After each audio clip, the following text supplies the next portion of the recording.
Welcome back to my YouTube channel. Make sure to like and subscribe to the channel for more interesting stories like these. Now, let's get into today's story video. Cheat on me? You deserve what's coming. This all happened around 5 years ago. My then wife and I had been married for around 3 years at that time. She was raised in an extremely strict Christian home. Her parents disliked me because 1, I am not religious, and 2, I am a Democrat. They did all they could to persuade her not to marry me, but it was futile. In retrospect, I wish they had persuaded her not to marry me. My wife started to withdraw at some point during our marriage. We moved from having 3 times per week to 3 times per month to once per month. She informed me that she didn't much like having, and that she just did it to please me. What I didn't realize was that she didn't want to have so much with me since she got her somewhere else. How did I discover this? My wife was using my laptop. Her laptop was being serviced, and inadvertently checked the Remember Me option on her email. When I tried to check my email, it was forwarded to hers. I witnessed every communication she sent to this man, which essentially verified her cheating on me. I filed for divorce just like any sensible person who understands their marriage is finished. I also informed the other man's GF, who swiftly left him. Now, as I previously indicated, her folks were never really fond of me. They were furious when they found out I was divorcing her. She allegedly lied to them, claiming that I cheated on her. Every other week, I received venomous emails from them. After our divorce was finalized, I informed her parents of her infidelity and provided them documentation. Her father emailed me to apologize and express his disappointment in his daughter.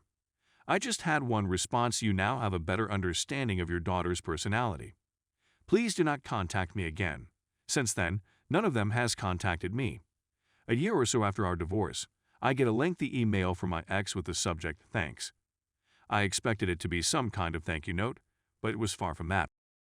Some of it included things like, "Thanks for making my parents hate me," "Thanks for forcing me to cheat on you," and "Thanks for destroying my life." That was the last I heard from her. Her parents had abandoned her, and she was the laughingstock of the little village where she grew up. According to Facebook, she now resides in Australia, but given that she hasn't posted anything in 3 years, I may be mistaken. Also, do you recall the girlfriend of the person with whom my wife was cheating on me? That lady is now my fiancé. I'm the winner. Story 2. Cheated on by ex years ago, and feel like it still affects me today. I'm a 25-year-old man, writing this to maybe get it off my chest. So, in the spring 2015 semester, I met my first girlfriend at university. I was 19, she was 18. I never had a girlfriend before, obviously, and had only had one relationship previously, my first FWB, whom I'd met just a few months prior. I should clarify that I'm autistic and have always struggled with socializing and meeting new people. I met her on Tinder and we got out a few times and had a good time. The third time we went out, things became, but she began weeping since it was impromptu and we didn't have condoms. She was terrified she'd wind up like a friend who had a child and wasn't prepared for it. A few years later, I realized I was infertile and couldn't have children. But in any case, we came to a halt at that time, and I'm not sure what occurred today, but we began dating. We had a lot of fun doing things together and having throughout the final couple months of the semester. At the conclusion of the semester, I returned home. My school was in the Los Angeles region, so it wasn't too far away. We had promised not to see anybody else that summer, so we were largely on the same page and had established ourselves as significant others, or so I thought. She ended up with one of her former FWBs that summer.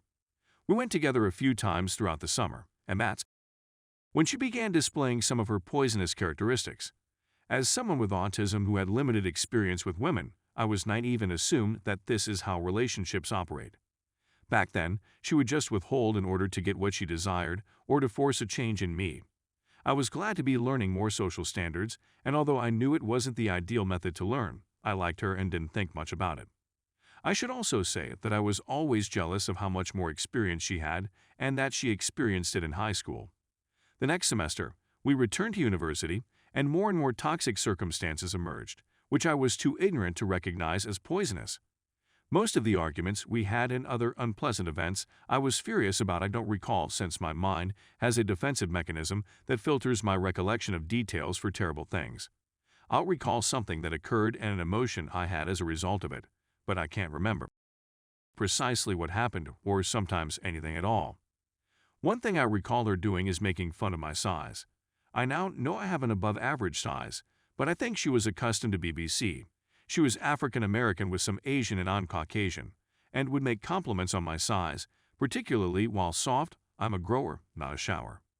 Anyway, after a time, she began to become more emotionally abusive, and I couldn't recall any particular specifics that raised any worries. So, with my confidence fading and a sense that something was wrong but being too ignorant to know what, I began chatting with other females online. Nothing came from them, but my girlfriend found out and accused me of cheating on her technically. Yes, it's emotional infidelity, and broke up with me, but not before beating me. This was the first of many physical abuses she'd inflicted on me. I attempted, like an idiot, to apologize and win her back. We had lunch, and she informed me she had with her FWB over the summer in order to harm me, even though she claimed it wasn't cheating since we weren't legally boyfriend-girlfriend, despite our agreement not to see anyone else. I still wanted her back like an idiot since she had damaged my already poor self-esteem, and I feared I'd never find anybody else. Long story short, we were together on and off for another semester, breaking up and getting back together for various reasons, and throughout she was emotionally and physically abusive. She punched me in the at least twice during the relationship and hit me in various other ways at other times. But we were together again during winter break. She was still in her dorm when I returned home. One of her high school pals asked if he might stay with her in her dorm for a while. To her credit, she'd ask, and I agreed since I had erroneously trusted her.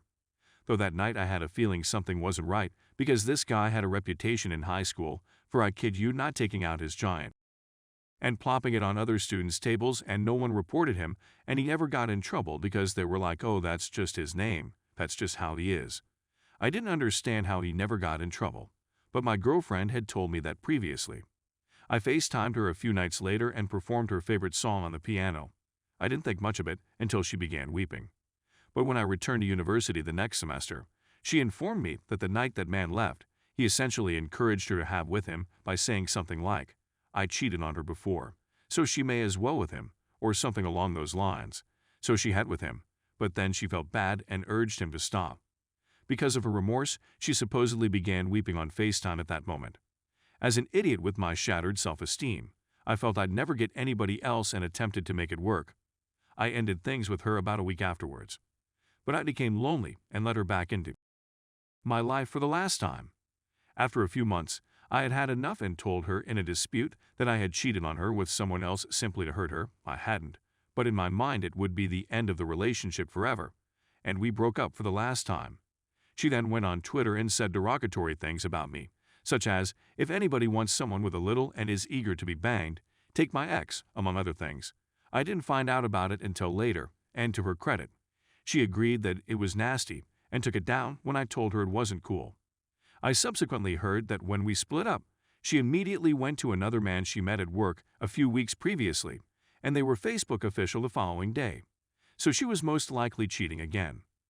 Even though she stated her new partner set the relationship status to that day the next time we spoke, it wasn't posted until much later. I honestly didn't believe her. In any case, I'm pleased I had that connection, because it taught me a lot about social conventions, pop culture, and racial problems, as well as how I shouldn't be treated by others. Although it took me a long to grasp how poisonous it was, I just wish it hadn't persisted for about a year and a half of my life on and off. While my self-esteem has improved, it is still affected by her emotional abuse, among other things she did and said. And I still have a strange sensation about being cheated on in relationships. I have the feeling it's going to happen, even though there's no evident cause for it. And a strange part of me nearly gets off by imagining being cheated on and how I would respond. Maybe because I clearly did not respond appropriately to the cheating. I'm not sure.